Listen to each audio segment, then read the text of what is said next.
Hey guys, if you don't know me, I'm Gabby. I get it. Aww. Everyone knows you. Aww. Watch out for the germs on this. Okay. I'm going to start off by reading scripture from Joshua 1, and it's verses 7 through 9.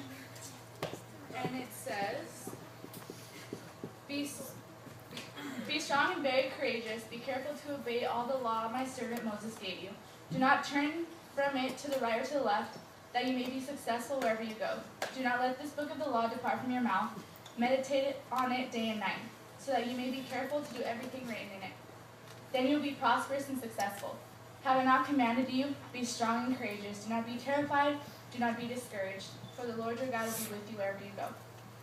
I wanted to look up meditate, which I already knew what it meant, but I wanted to give everyone a dictionary definition, because,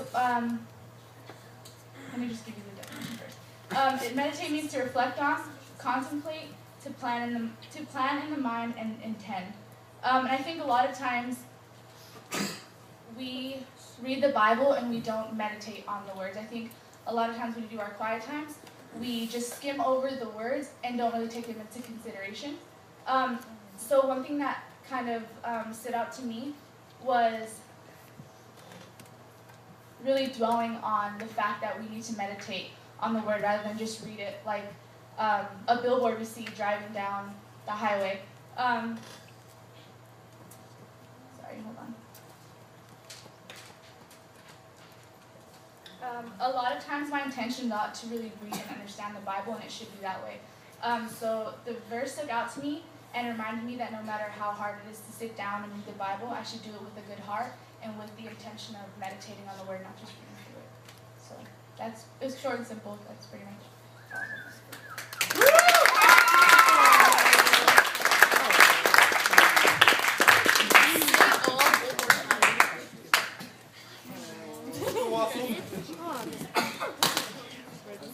I hate you, Travis. Okay, so... Yeah, that's great way to start. Yeah, I don't want to use this microphone. So there was a couple things that I thought were really, like, just stood out to me, just right off the bat. Two of them in particular. One of them was Psalm 1. I just thought it was so great, and I love it so much I wrote it on the inside of my journal, which has a tree on it, so it's like rated. So, I'm just gonna read it for you real fast. Blessed is the man who walks not in the counsel of the wicked, nor stands in the way of sinners, nor sits in the seats of scoffers. But his delight is in the law of the Lord, and on his law he meditates day and night. He is like a tree planted by streams of water that yields its fruit in its season, and its leaf does not wither. In all that he does, he prospers. The wicked are not so, but are like chaff in the wind that the wind drives away. Therefore the wicked will not stand in the judgment, nor the sinners in the congregation of the righteous. For the Lord knows the way of the righteous, but the way of the wicked will perish. This really just stood out to me, especially the part where it says, in all he does, he prospers. And it's talking about the righteous man. And it says that on his law he meditates day and night. And it's basically just commanding us to be set apart from what the people of this world are doing. And like even when it's like really hard to do the right thing that God commands us to do, we should do it because it'll lead to prosperity in everything that we do. And it's kind of like a really good guideline to live your life by. I've been trying to pay a lot more attention to it, just thinking about how God will come through for me if I just stay righteous, if I just keep following his commandments. And in that we also prove that we love him, and it justifies our faith in him. The other thing that I found was really good was that it was talking. See, I was trying to look for the passage, but I couldn't find it. It was one of the things we were doing on the Hour with God with the music, and it was a passage that basically said it was comparing like man to the grass and flowers to his pride, I guess you can say, like his works, his what's the word I'm trying to think of? Well, you get the idea. Yeah. So, and then it said, the grass withers and the flowers fade, but the word of God stands forever. And it's kind of just a really profound statement that the word of God lasts forever.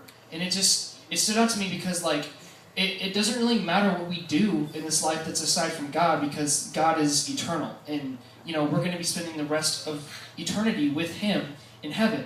And I don't think that what we do on this life matters much in comparison, because, and besides, who else's will would you rather follow?